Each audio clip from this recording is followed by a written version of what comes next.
Hello everybody, welcome back to my channel. We are now on the second instalment of my chat with Steve Guest. I'm so looking forward to hearing the next instalment. It's been really useful speaking to him and I'm sure you're all going to learn a lot from our conversation as well. So let's get cracking and move on with the chat. I honestly think that unless you've experienced challenges and things going wrong, you can't appreciate when things go right. Yeah. So, like with, business development is a perfect example of it. You will have days where you feel like you're banging your head against a brick wall. Yeah. But when you get those little bites, those little wins or the big wins, you realize why you're doing it and it feels even better. Yeah. And so many people go through that, and I think sometimes it stops them from moving forward because they feel like they can't take that rejection anymore, or they just feel like they're making calls for calls' sake because the market's dead, there's no jobs, nothing's happening, no candidates are looking, Yeah. which are all elements of everything that every recruiter goes through at some point, whether that's on a daily, weekly, monthly, yearly basis. But I think the good ones are the ones that just get through that moment of frustration. I often say when I took trainees on, certainly my last role at Fast Track, I used to say I'd rather you have the bigger hurdles and the problems and the things that go wrong in your first 6 months than to get past that 6 month stage and everything be all kind of covered in glitter and everything works and you've hit fees and everyone's sat in the office going, oh my God, look at them. They've only been here 3 months and they've already placed 57 people. And then you get to that, the fall from grace when everything's gone right is so much further than actually if you've just got through the hurdles as you go and you've had those painful moments but stuck around to kind of make it work. They tend to be the consultants that last longer and actually do better in the long run because they've seen the tough end. Yeah, they see the reality in the job as well, don't they? They're not naive. I think when you're dealing with kind of people either side, the process can be really unreliable and random at times where you just have no way of managing it. As much as you can try and control it, things will still fall down no matter how good you are and how long you've done the role for. I still face We problems. can't avoid it. Yeah, it's my 18th year of doing the same desk. I know my desk, I know my clients, I know my candidates, but things still go wrong. And you can't necessarily legislate for certain decisions people make. You just have to take it on the chin that actually that's the cost of recruitment, in that some roles aren't going to work, some placements aren't going to work. It could be boring as well. I like to Well, I think don't like, know. I would accept everyone taking their roles. well, I think for me, I love the fact that in recruitment there's always something to learn.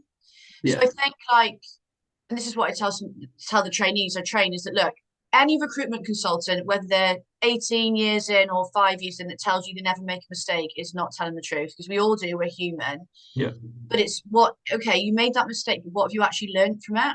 And yeah. sometimes it's not a mistake, actually, it's realizing that was out of my control. There's nothing Yeah. I cannot do anything about that. And to build that resilience up, you have to get over those things, don't you? I You think can't beat yourself up for some you things. have to own it, and I think the problem with being successful in recruitment is if you're successful, you're placing more people. If you're placing more people, you heighten the risk of some of them falling out. If you're only placing one and you're just doing enough to get by, obviously when something does go wrong, the whole world's fell apart because you've got nothing else to back it up. But all you're doing, the more success you have, is you are increasing the risk of something not going right. So you have to take an element of, if you place 7 people and one of them falls out or 2 of them fall out, then that is just part of the course of placing 7 people in a month. And I think it's having that balance. My best lessons, or some of my best lessons, were actually outside of recruitment. I set myself on a forex and commodity trading thing about, was it 2012? I paid for like a year mentorship. And I was taught that every trade you take is 1 in 1,000. And no matter how good the strategy is and all the back testing you do to make sure that trade is successful, the moment you hit buy or sell, it can go either way because you're not in control of the market. You're just in control of the ratio of, if you do this X amount of times over a year, it will be a winner over time. I think I took them lessons into recruitment on the basis that the more I place, the more success I get. But actually, at some point during that success, one or two trades or placements will fall out. Yeah, it's just realizing you can't be perfect. No, and none of No. us are or will be. What did you? I know you mentioned that an early role you did was pure like cold calling. Yeah. What were the biggest things you learned from doing that day in, Um, day out? I think it was just to get used to the fact that when you're talking to people, if you're talking to them for the first time, it's about trying to find that familiarity relatively quickly. I've never been a pushy salesperson. I'm an ex-strategic buyer by background. I am the opposite of most recruiters. I am there to solve a pain point or a problem and come up with a solution. So I learned quite quickly to relate to the person I'm talking to on the basis that I'm here to help if I can, but not too kind of pushy. Yeah. And because it was cold calls every day, and that's all we did, I think you just became hardened to the knockbacks and the rejections. And if somebody didn't want to talk to you, I started to think that I've just caught you at the wrong time. I'll try again in a couple of days, whether Yeah. that was what they said to me or not. A great book was Go for No. Yeah. I don't know whether you've read that, but that is a No, great I haven't book. actually. It's called Go for No, and it's only a short book, but it talks through the idea from memory. I did read it a few years ago. I'm sure he was selling insurance for like photocopiers. It was something that wasn't too kind of sexy in terms of the So sales. that's tough. Yeah, but the book talks about the fact that the quicker you get to know is the faster you get to the yes. Don't spend all of your time trying to turn someone around that says no. Get to the yes quicker, if that makes sense. So I suppose you're going through so many calls. The moment you get to that yes, actually it becomes a real positive, and you haven't Yeah. spent all day trying to get that first person that said no to come around to your kind of style of thinking. But it's a great book if you're struggling with the rejection elements and the fact that people aren't wanting to speak to you. It just flips it on its head and makes you think about how to process it internally when you keep getting no's. Yeah. I think for me, I learned just not giving up. I think I've always, since I started doing it, when I say I wouldn't take no for an answer, I wasn't pushy. That's never been my style. But I always thought I can get around this. I've got to be creative here, and I'd like think, what can I try this time? What can I try that time? And to me, a no is a not right now. Yeah. It's not the right time or whatever. Yeah. So I would just keep going and going and going. And I wouldn't be like badgering them every day, but I think, right, I'm going to leave it a little bit and then I'm going to try this. I'm still like it now with my business. Yeah. I can't help it. And to me, a rejection is more really an objection. And I have to go through a process to find out the real reason behind it. And then, it could take me a year to change their mind. It could take me months. But there's a lot of I used to think, well, my competitors, will they put this much effort in? Are they going to go after the long-term gains? Yeah. No, not as many. They're going after the short-term wins, the live jobs. I'm going to try and do things a bit differently. I was going after live jobs as well, but I think that's what I learned early on was just kind of, you can't give up in recruitment, especially with business development. You can't give up. You can't. I've got a couple of stories there. So I always think, or I was always advised that it takes 7 touch points to create a business relationship. And I think because I had that ingrained in my head, I'm thinking, well, if I'm making the first call, the likelihood of me getting anything out of that call other than perhaps a bit of information is quite slim.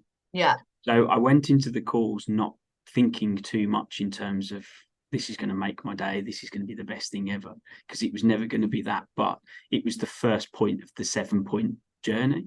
Yeah. And certainly when I started, the discussions where it took 6 to 9 months to build a recruitment desk. So I'm thinking, well, if I am calling someone once a month, I'm 6 or 7 months in before I've created a working relationship, so it kind of fits. Yeah. And I just worked on the basis that if I could grab a little bit of information each time I spoke and I built the relationship a little bit stronger in that 6-month window, I should be getting to a point where some will obviously talk to me a little bit quicker than the 7 touch points, some won't. And you just keep moving. I always talk about one client that I had tried to contact for, I think the period was about 8 years. It might have morphed over time. I'm sure it was about 8 years. And I had left messages every month consistently for that 7 or 8 years. I had sent emails, e-shots. I dropped into the office a number of times over the years, and they would never see me. They wouldn't come out to reception.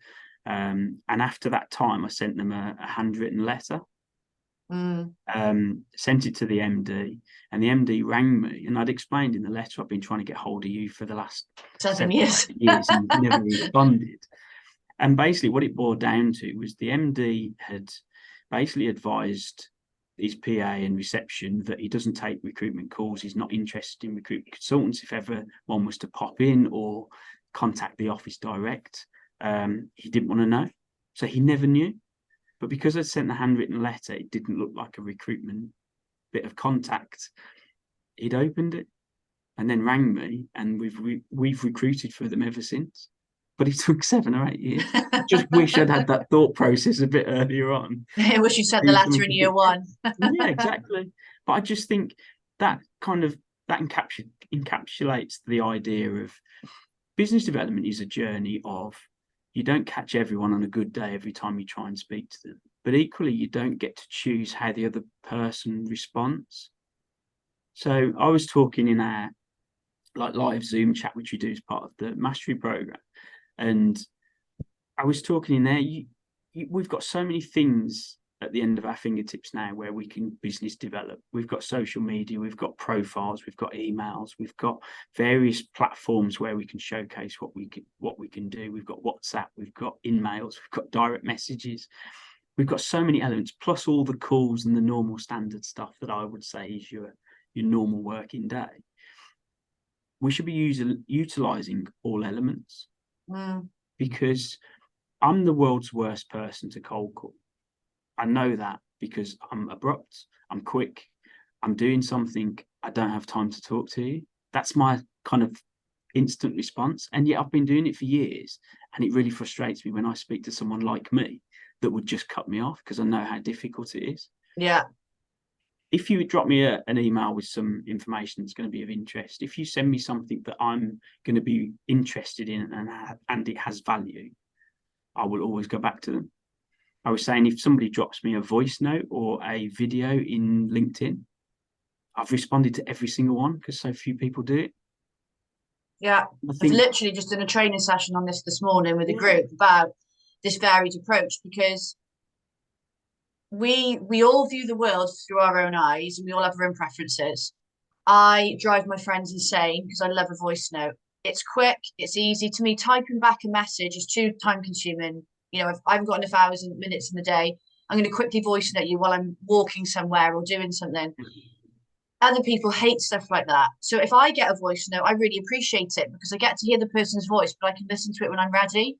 Yeah. I'm the same as you. Cold calls, I feel awful because I know that I should be supportive, but I just don't like them. I hate them to receive them, but I love them to do. Yeah. But then other people, I mean, I've got clients I know are awful with their emails. They'll have thousands of unread emails. I'm on top of my inbox every day, but I like admin. So we've all got different preferences, but we've all got ways we like to communicate. And, you know, I've got some friends, if I ring them, they won't pick up the phone. If I send them a text, they'll respond straight away. Yeah. Same with our clients, isn't it? Yeah. So that is part 2 of my chat with Steve Guest. Again, another great instalment. Hope you all enjoyed. If you have any questions about business development, please feel free to pop them in the comments. I will come back to you and answer them. Or you can contact me directly using any of the social media links in the caption below. Also, I'd recommend that you reach out to Steve and connect with him. He's on LinkedIn. He's also on Instagram and Facebook as well. And he's got a fantastic Facebook group, which is free to join for anyone in the recruitment industry, where you can share tips, get advice, and just have a bit of a rant if you feel like it as well. So definitely join that. If you want to see any future videos and be notified of them straight away, press the subscribe button and turn on your notifications and you will get notified. Thank you so much for watching today, and I will see you in the next video.